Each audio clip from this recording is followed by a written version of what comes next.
And today's episode is for parents like you, parents like me. And I want to talk about how to raise our kids with both discipline and grace. If you know that it's not easy nowadays to really raise balanced kids, responsible kids, kids that feel loved but are also able to do things. And so, if you are a parent, if you are a legal guardian, if you are a tutor, anything or anybody who has influence or custody of children and happen to be Christian, I think this is the episode for you. So gather around, call your friends, stop what you're doing, and let's talk. So hear me out. It's just a thought.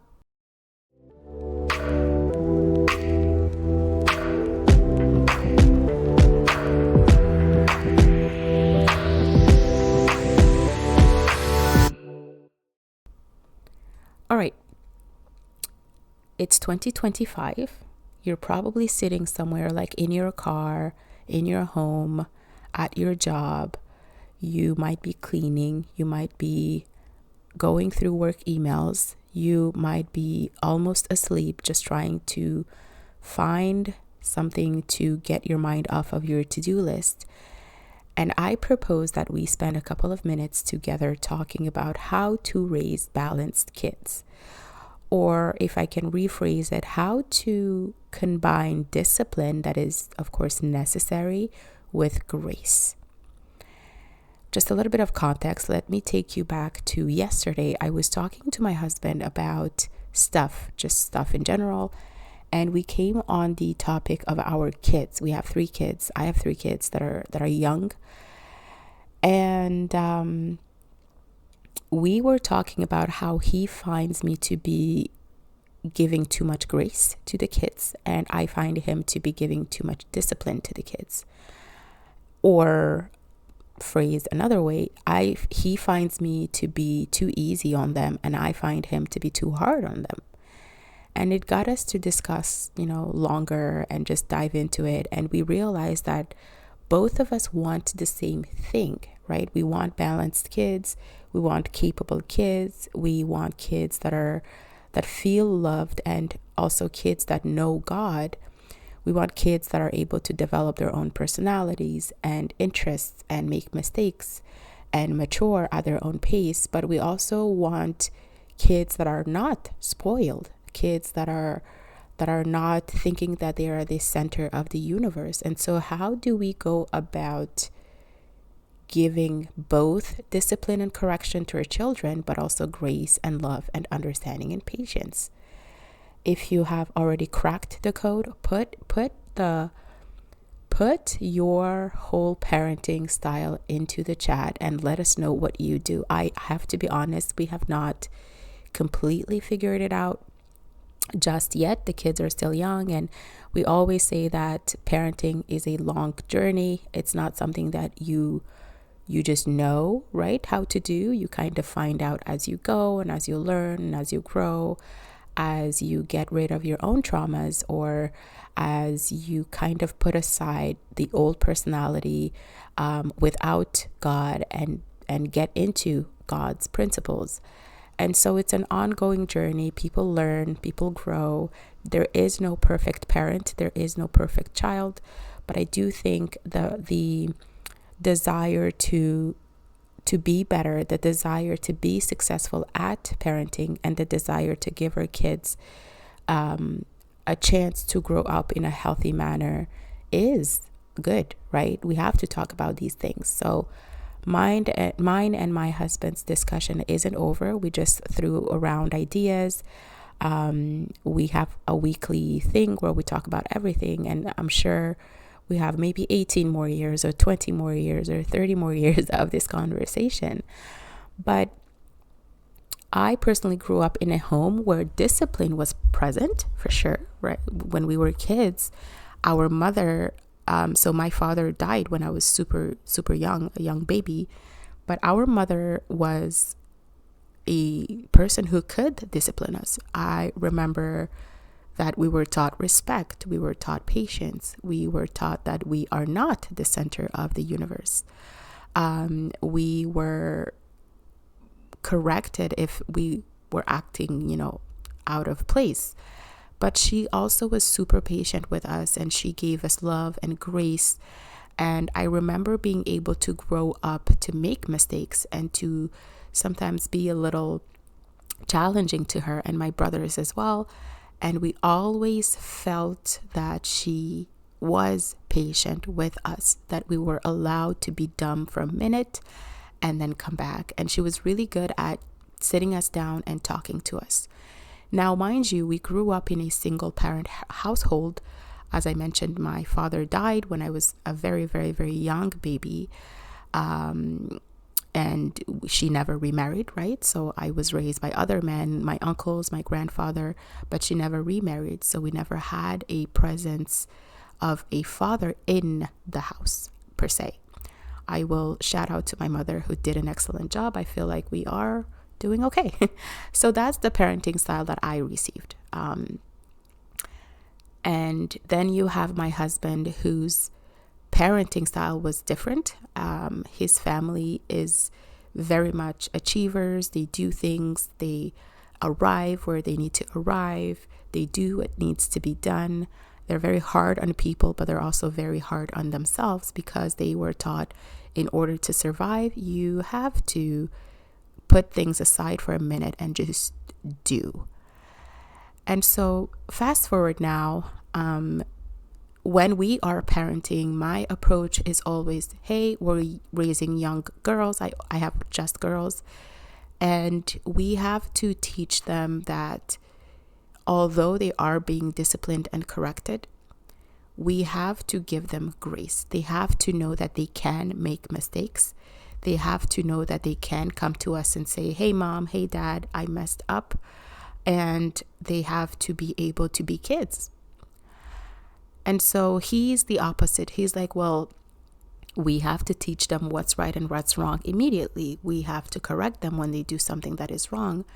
And the lovey-dovey grace part is just in his eyes. So he is more of a problem solver. He's more of a correction and discipliner type of father. And so we have this clash sometimes where we have to stop and work together.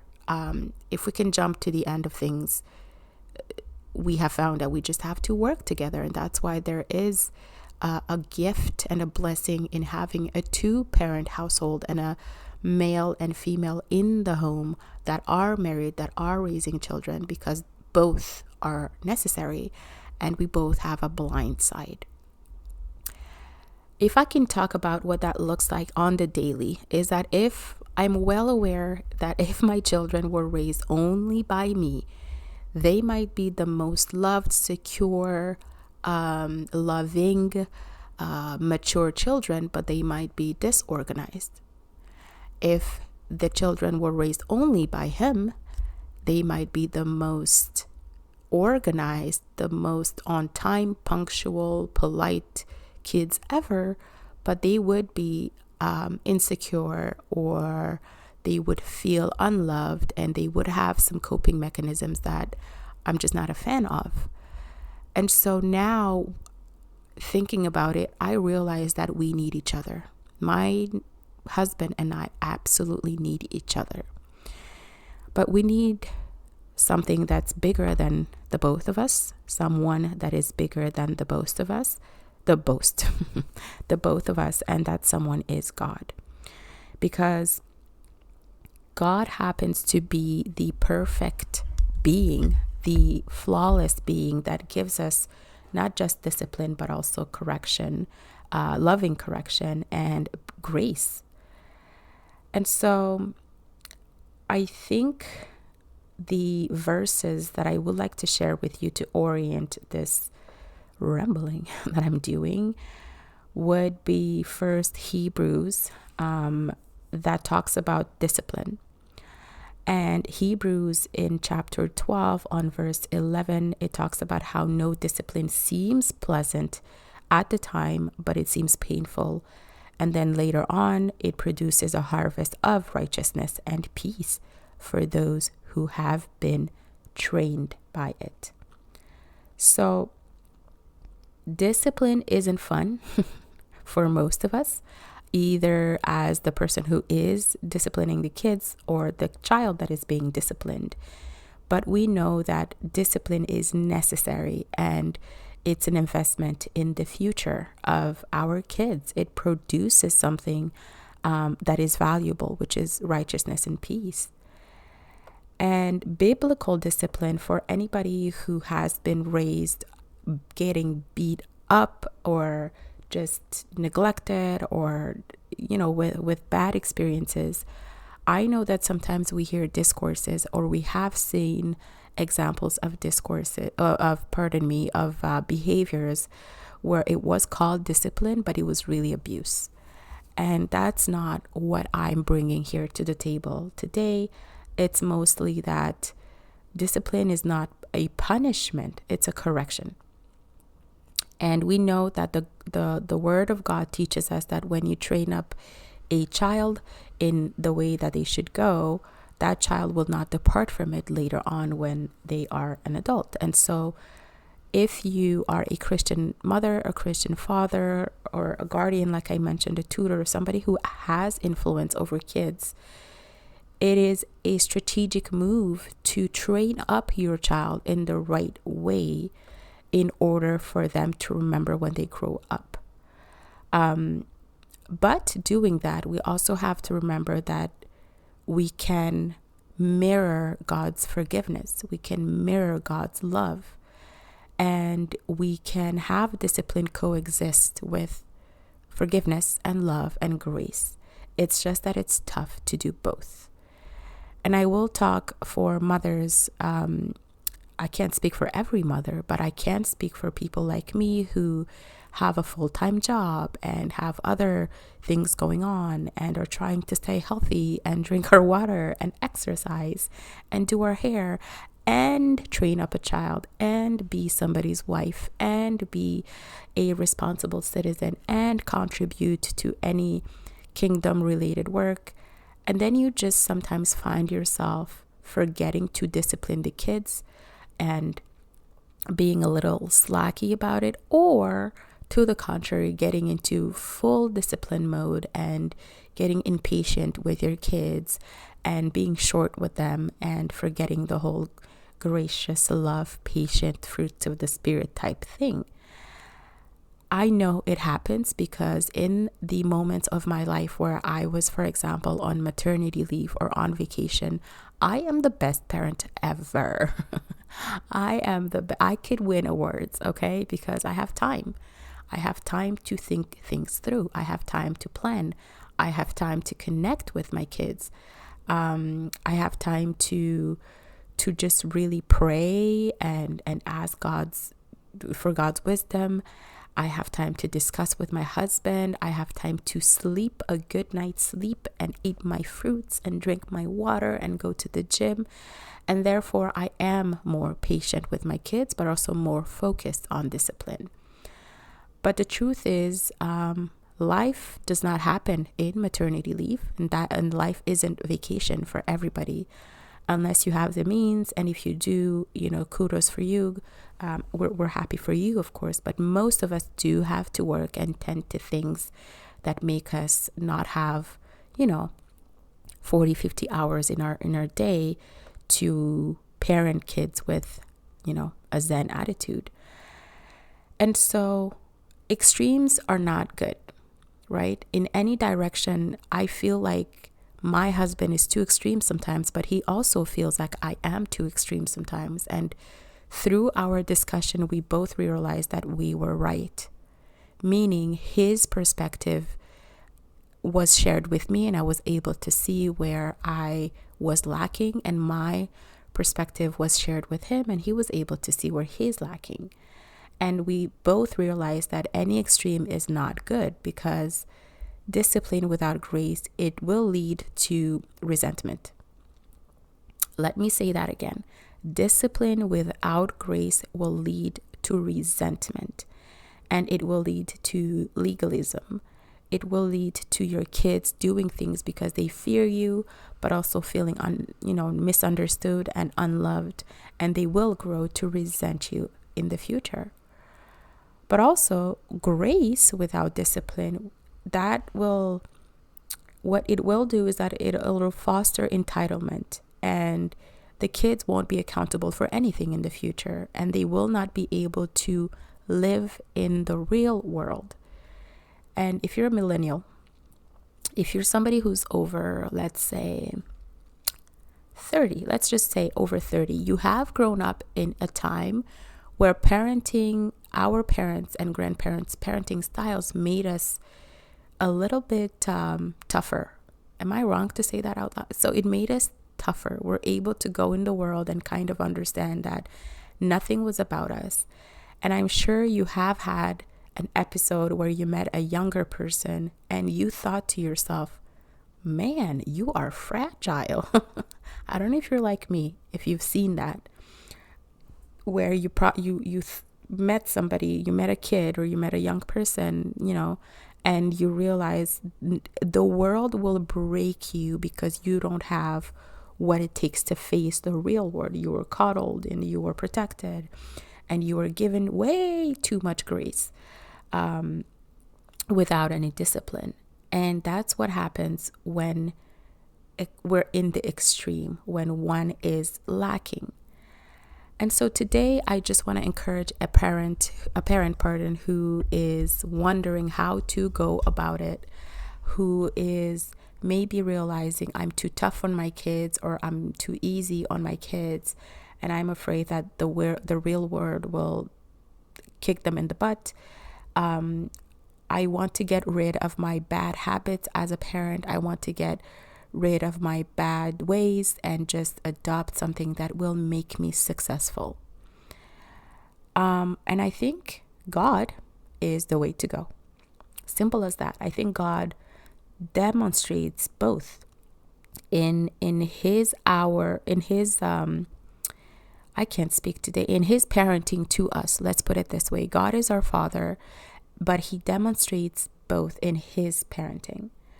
And we have clear examples in the Bible of stories and instances where people, as in singular, or people as in many people, were disobedient and they got disciplined for it. If you can think of all of Israel, they got disciplined for it. When you messed up and when you didn't listen and when you went in the wrong direction and started living in sin or started dishonoring everything that God gave to you, we have many examples of how God was able to discipline his children.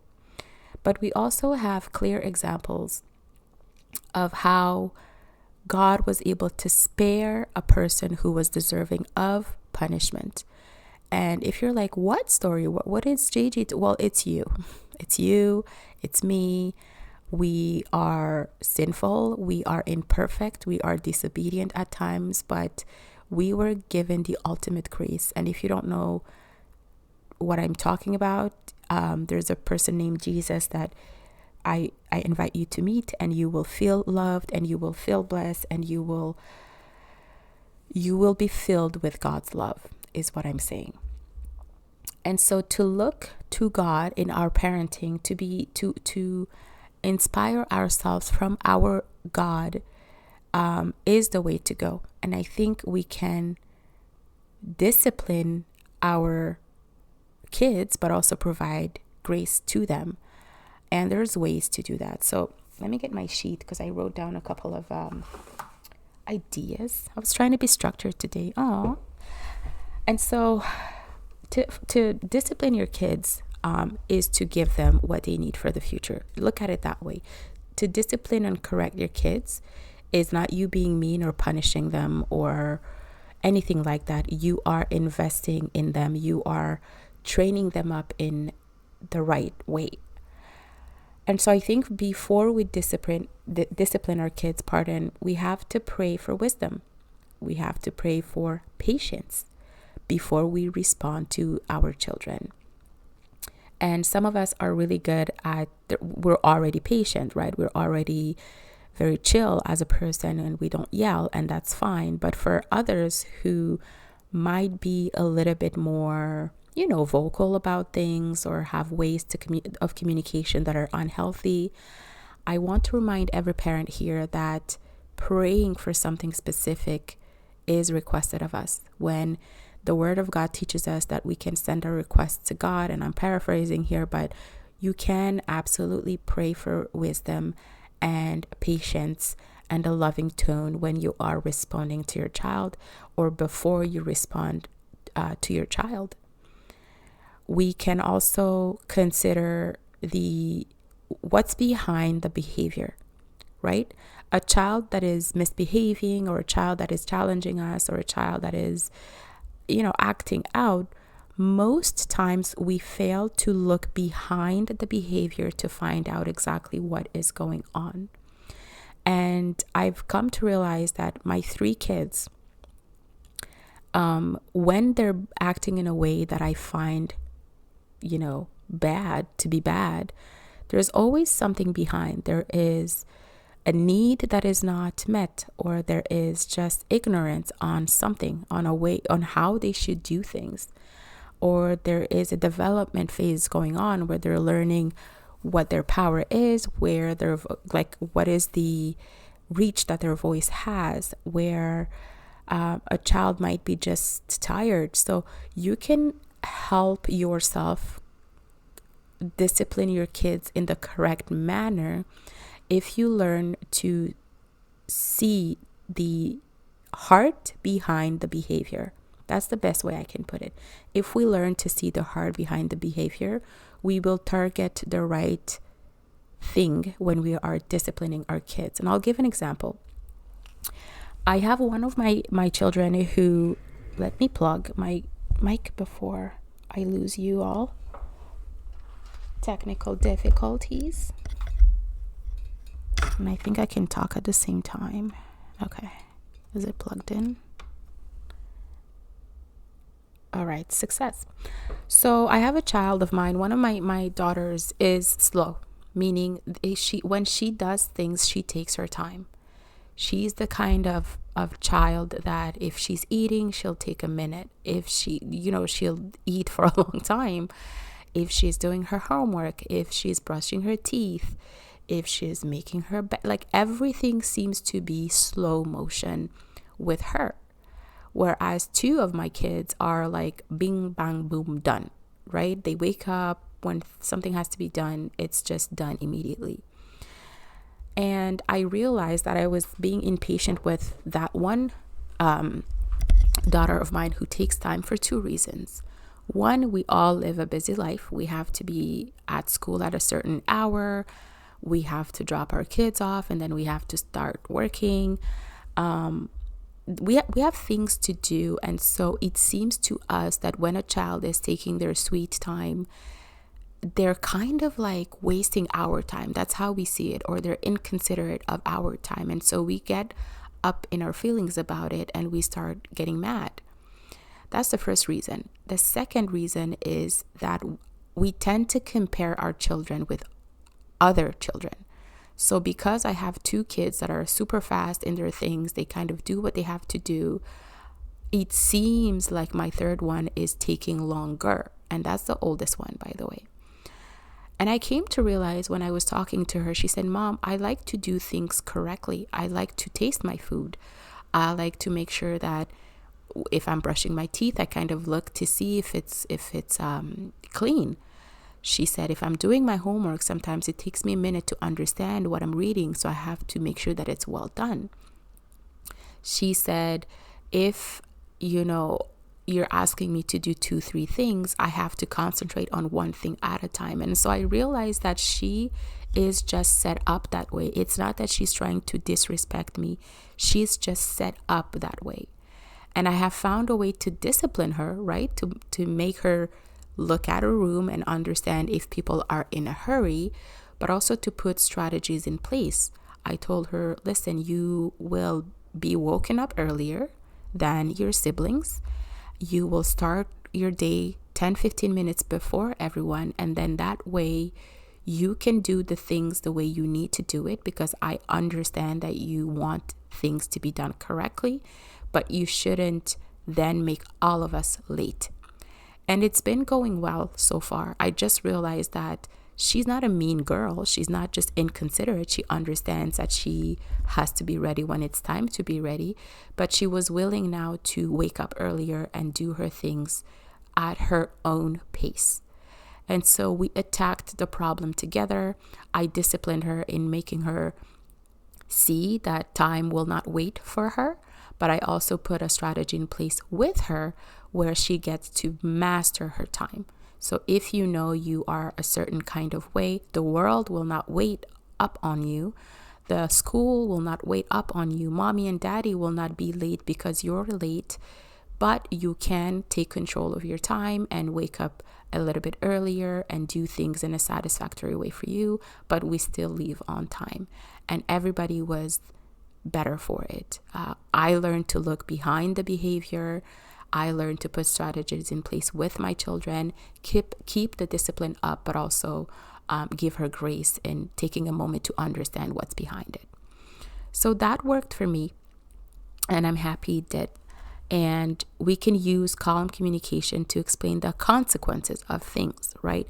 If you keep being late, if we do not put a strategy in place, you will then make other people wait up on you and they will get upset, but also you will not be able to, maintain just good habits of punctuality, to be at places on time, to arrive not in a hurry and distressed and just looking for everything and out of breath, but to be ready when it's time to begin something and to be in place.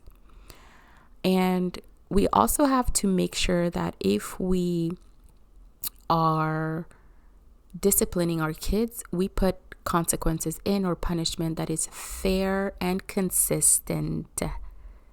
Fair and consistent. We cannot go into discipline based on how we feel, because one day you'll be more patient, like I said, you're on vacation, you're chilling, you're in a good mood, and the other day you are just impatient and angry because maybe you're late or you're sick or you're tired or you have not slept. We should think about being consistent and fair and learn to put our feelings aside for a minute and to discipline our kids in order to equip them. So fairness and consistency have to be on our mind. And I think we have to also avoid disciplining our kids in anger. I know I have done that for sure. I've been angry and tried to discipline my kids while I'm angry. And although I'm the parent that is chill, I'm the parent that gives grace, I'm the parent that tries to communicate with, love, I sometimes will discipline, but it's mostly when I'm angry. So instead of being well balanced, I'm either too easy on them or way too harsh because I wait until I'm really, really angry to discipline them, and that's unhealthy. I think we also have to talk about the aftermath of things. If you grew up in a household, let's just say, for example, that you grew up in an African household, we got disciplined sometimes, and that was the end of it. And nobody ever apologized. Nobody ever reaffirmed their love for us. We knew people loved us, but we never felt the love within the discipline or balanced out with the discipline. And I think we can do better. I think we can reaffirm our love to say, I want what's best for you as my child. I want you to do good. I want you to get rid of behaviors and reflexes that could be bad for you in the future when you grow up, and that could be a frustration for the folks that live with you or that are in your space, in your entourage. But I also love you. It's because I love you that I want you to do good. And don't you ever worry about me finding out you did something bad and kind of like not loving you anymore. I will always love you as your parent, but I will also show you the right way to go about things. And so to think about our God loving us, our God showing us the right path, our love disciplining us, but also remembering that God has always shown us his love, and the ultimate love gesture that he did for us was to send his son to die, literally die for us. He gave us his only son to die for us. And so anybody who knows the real God knows that he is a just God. He is a disciplinary God, yes, for sure, but also a loving God who is with open arms, who gives us chance after chance after chance to come back to him. And we will never merit his love. We will never merit we will never impress God with anything that we do or we are. He just does love us. And so we can't work enough for him per se. We really just work because he loves us. We work because we love him. But we can never fall short of his love per se. I don't know if I'm explaining that correctly. So your child shouldn't feel that he has to merit your love, to deserve your love, that he has to work for your love. Your child should also know that you just love him regardless. However, he has to work hard. He has to be good. He has to behave in order to live a good life and to live a healthy life. And so he has to put in the work because of that reason, not because he's afraid that you will stop loving him. Because we shouldn't be afraid. And I'm hoping we are not afraid. We here on this channel, I hope we're not afraid of losing God's love. Okay. And so the strategies, I think, when we think about all of what we just talked about and the examples that I gave here, I think we can think of natural consequences. Sometimes it's good to show our children that there's consequences. If you keep, I don't know, talking back at me in a certain way, and I have told you that this is unacceptable, and that you now keep talking back at me as the child, there will be a natural consequence, which is that maybe you will be grounded, or maybe you will not be allowed to participate in whatever we as a family are doing for now, because you need to learn how to live with other people. If you are always messy and you don't take care of your room, you don't take care of your school bag, you don't take care of this or that, you will now have to wash your stuff. Even if you are young, you now have to wash your stuff by your own to learn how to take care of it. You now have to, maybe the consequence could be that you're responsible for cleaning your room and other people's room, to learn about how extra work is given by people who do not take care of their stuff. So it's not so much about punishing them to punish them, but it's natural consequences to things that kids do, to teach them, to train them up as the Bible teaches us, to train them up in the way that they should go. One thing that has worked with my child is that my second child, the one that is, so I talked about my slower child who does things slowly, but there's also one of my kids that is, she throws tantrums when she's impatient, basically. And although she has a lot of great qualities, she's really impatient when it comes time to play, to share. When she wants something, if she wants candy, if she wants her cereal, she will remind you 23 times that she wants her cereal within 3 minutes. And sometimes we get home and she's already in my ear. Can I have this? Can I have that? And so what has worked for me is the more you insist with your impatience, the longer it will take. If you have to tell me 45 million times that you want your cereal within 5 seconds, now you will be served last, because it will teach you patience.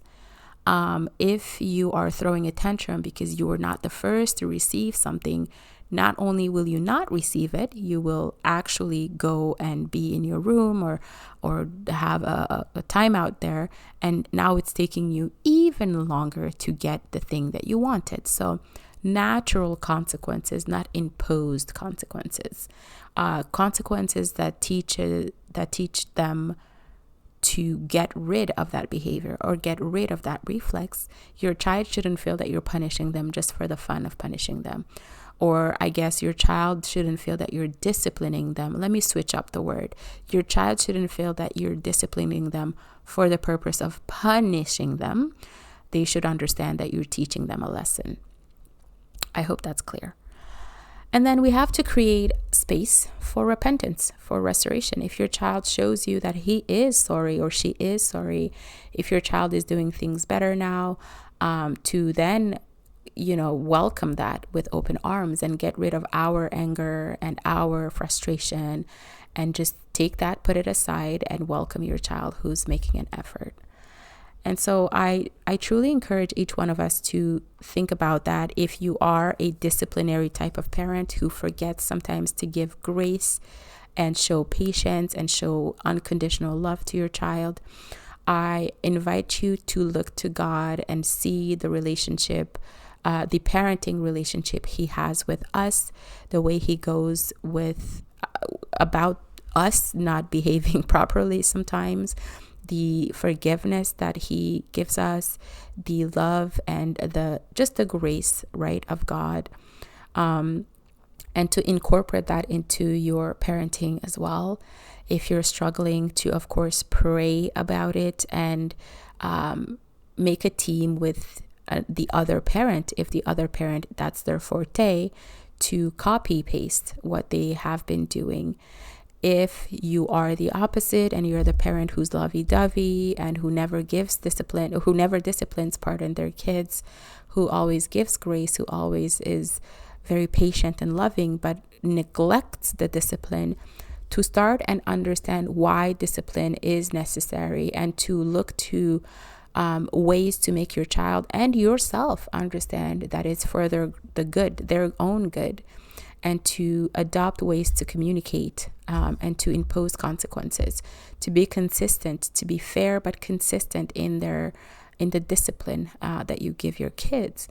And finally, let's take a moment to appreciate and to be glad, if you are a married couple, a man and a woman, and you're married and there's two of you raising your children. It's a wonderful blessing. It's God's original intent. Things happen. Maybe you're a single parent, maybe you're a widower, maybe stuff happens. That's completely okay. That's just life. And I'm a product of a single parent home because my dad was dead, but I still am able to say what happened, but which is the ultimate example of what I want to be, and that's our God, and that's our maker, really. And so if you are in a situation where there's two of you, use that to your own advantage. Complement each other. Naturally, typically people are complementary. Life so happens that we're always kind of the opposite of the other. I've seen that so many times, pardon me, including in my own marriage. So don't see that as a burden. Don't see that as a handicap. Use it to, pardon me, your advantage and your kids' advantage and your union's advantage. Congratulate the other one on his fortes, meaning him or her being able to do what you can't do. Ask for help and provide help to the other person, but also provide encouragement. I think we also need to remember to pray together as a team, to seek help if we need. I always say that you can get self-help books, but the best self-help book is the Bible. And so go get help where you can. Go get help according to what you can afford, but the Bible is free. I'll say that. And so I hope this was helpful for somebody. I think the conversation will continue for sure. Nothing is learned and mastered overnight. But I pray that your household is blessed through it all. I pray that you're able to give the best version of parenting to your kids that you can. I pray that God blesses you and reveals himself in everything that you do, that you can give him all of you, that you can give him all of your household, your parenting, your kids, your home, every single thing, so that he can put his hand in it. As for me, I will see you next time. Please send this to somebody that you know that needs to hear it. Hit the thumbs up if it blessed you. I do try and touch on topics that I think will bless other people the way it has blessed me. So hit the thumbs up to let me know that you enjoyed it. And of course, subscribe so we can make this little thing official. Like I said, I will see you next time. What if your child's next breakthrough is just a page away? Introducing the Little Book of Big Thoughts. This gem is packed with 25 engaging lessons that spark curiosity and build wisdom for kids ages 5 to 10. From kindness to courage to authenticity and boldness, everything is in there. Perfect for bedtime, learning time, or anytime. Give your kids the gift of wisdom today. Available now on Amazon.